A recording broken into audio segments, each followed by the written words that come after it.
Merci. Alright. Hi. How are you? Very well.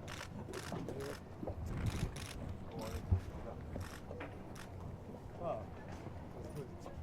Et Pierre, vous pourrez me dropper la clé après ou quoi?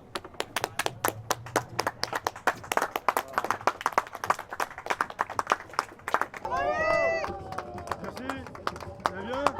Oh mais il y a des trucs sympas ici. Bonjour. De la Guadeloupe. Ah ben merci. Pardon.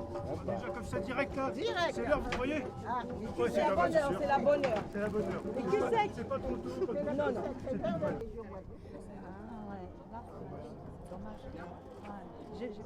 Alors, ça donne pas tant non plus parce que j'arrive de la perche, ça va pas le faire. À Saint-Malo, on n'avait pas les fleurs.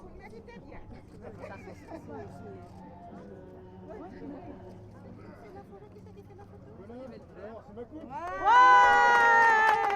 Ouais! Bravo! Bravo!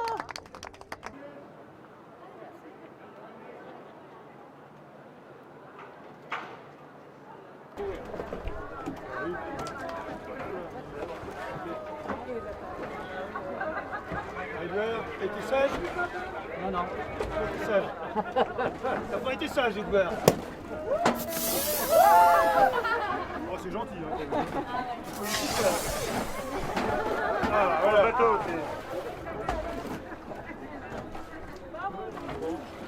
on va niquer la moitié de la bouteille. Ah, c'est malin.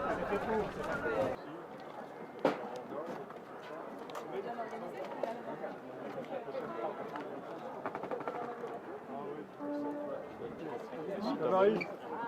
T'as besoin de faire de ton. Oh bah. Bravo, félicitations. Eh ben, merci, la beau t-shirt. Hein. Oui, hein.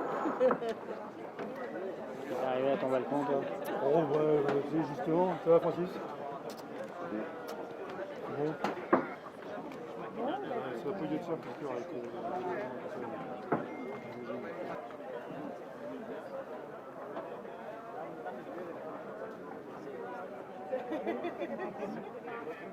Eh ben heureux d'arriver. On ne peut pas arriver cette année à la Guadeloupe sans avoir une petite pensée pour Alex Picot et François. François je ne connaissais pas bien, mais Alex c'était quelqu'un qu'on connaissait beaucoup, qu'on appréciait de voir. Donc, ça nous a, je pense, tous touchés en mer d'apprendre ça. C'est malheureusement un accident, donc on n'y peut rien, mais voilà, je voulais en parler parce que je pense que ça a touché tout le monde. Et ben, j'ai fait un nouvel essai pour mettre des penons dans les voiles. Je crois que c'est Incidence qui m'a fourni ça, mais ça marche pas ça, hein, t'as vu? C'est des nouveaux penons pour voir la direction du vent, mais c'est pas efficace. En fait, ce qui s'est passé, c'est que j'ai cassé des drisses. Et en fait, sur ces bateaux-là, les voiles sont hookées, pas comme sur les classes 40, si d'ailleurs maintenant aussi sont hookées sur les classes 40. Et la drisse, elle a hooké, mais elle a cassé mais une fois la pièce hookée. Ça veut dire que la pièce, c'est une pièce mécanique qui tient la voile là-haut, et la drisse est cassée. Donc du coup, tu peux plus l'enlever. Donc jusqu'à là, c'était pas forcément très grave parce que on était au portant et que cette voile-là pouvait me servir jusqu'à la fin.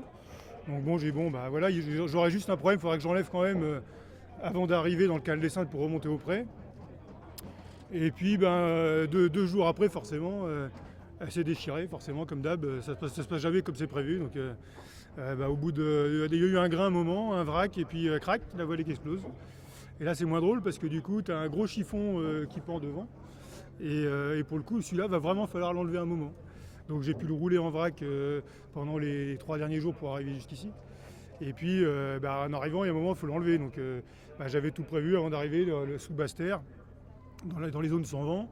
Je me suis mis juste sous grand voile et puis je suis monté, coupé tout ça, mais j'ai pas réussi à aller tout là-haut. Enfin, j'ai pas réussi, j'ai pas essayé non plus. J'ai été un peu feignant, je me suis arrêté entre l'été de J2 et de J3. Et du coup, j'ai mis un coup de couteau dans ce qui dépassait. Et je me dis qu'il restera, ça nous gênera pas trop pour arriver. Voilà. Donc j'ai coupé ça ce matin. Donc ça nous fait des petites guirlandes dans les haubans pour l'arrivée. C'était sympa quand même. En fait, c'est pas moi qui ai fait un choix osé, c'est plutôt tous les autres. parce qu'au final, moi j'étais assez proche de l'orthodomie dès le début finalement. Alors, j'étais un tout petit peu plus nord que l'orthodomie, les autres sont partis plein sud. C'était une option extrêmement osée pour eux. Et donc, bon, effectivement, le but, c'était d'aller passer les dépressions et d'être tout de suite rapidement dans l'ouest pour gagner dans l'ouest et faire une trajectoire assez proche de l'autonomie, sur le papier qui était plutôt assez bien. Et je pense que mon erreur, c'est d'avoir pas été assez nord. Parce qu'au final, j'ai voulu être trop prudent. J'ai ralenti un peu le bateau, et plus on ralentissait, plus il fallait être nord. Donc ma trajectoire, elle était bonne si j'avançais à la bonne vitesse. Et plus je ralentissais, plus il aurait fallu être nord. Et du coup, j'ai pas assez bien appréhendé ça. Et je me suis fait manger par la petite dorsale qui a suivi.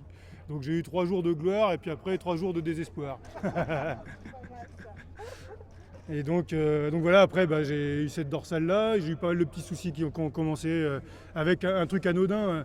Le lazy, c'est ce qui tient la voile quand elle est affalée, mais aussi ce qui range la voile quand on prend des riz. Et sous le vent, le lazy a cassé quand on avait 40 nœuds. Ce qui fait des poches dans les voiles, ce qui fait que la flotte elle rentre dans les poches et que ça explose tout. Et ça a explosé tout le rail de mort en bas, du coup je ne peux plus prendre de riz, je ne peux plus renvoyer ma grand voile, pardon. Donc voilà, en fait, on dit que les emmerdes ça va en cascade, bah là c'était assez vrai. Et donc un petit truc anodin finit par des grosses catastrophes. Et donc ça m'a un peu perturbé pendant les 5 premiers jours. Et puis à un moment, j'ai vu avant la 3e DEP qui était assez costaud, je crois, avant les Açores. J'ai fait un petit check de mon gréement et puis je me suis aperçu que tout était tout mou. D'abord les haubans et puis les bas haubans aussi. Puis à un moment j'ai regardé au vent et en fait le bas hauban au vent il est en train de se barrer. Et donc là c'est pas bon parce que dans 6 heures il y avait 40 nœuds sur zone. Donc j'ai appelé mon copain Marc Lefebvre de Caen pour savoir ce que je pouvais faire sans faire trop le zazou au bout du outrigger quand il y avait de la mer et déjà 25-30 nœuds. Il m'a dit bah écoute tu passes un bout, tu reprends un peu la tension comme ça et puis tu fais ta nave comme ça, tu navigues sur le bord bâbord quand il y a de l'air et puis quand tu pourras tu remettras le truc en vent branle. Donc c'est ce que j'ai fait et puis je suis allé me garer sous l'île de Terceira pour pouvoir remettre en ordre tout le gréement. Donc là j'ai arrêté le bateau, me promener en bout d'outrigger, régler mon truc à ma petite cote, tout, régler le mât et là après j'avais un mât fiable. Et donc je suis reparti de là-dedans avec un gréement assez fiable et puis par contre avec des milles derrière les autres parce que forcément j'étais plus à 100%, après 2 jours de la course finalement j'étais plus à 100% du bateau. C'est ça qui est dommage parce que si je regarde ma trajectoire, à part la zone de dorsale où effectivement je me suis fait un peu avoir et là c'est une grosse erreur de ma part, le reste je trouve que c'était assez propre et j'étais assez content finalement de ma trajectoire. Et en fait si c'était à refaire, je ferais encore pire. Ah bah oui, de toute façon quand il y a des galères, il y a du plaisir, nous c'est comme ça. Quand on en bave, plus on est content d'arriver et plus on a envie d'y retourner finalement. C'est un peu ça l'histoire. Et ouais, il y a du plaisir parce que j'ai appris plein de choses sur mon bateau. J'ai appris aussi qu'on avait la sensation d'être prêt avant le départ, ce qu'on était vraiment.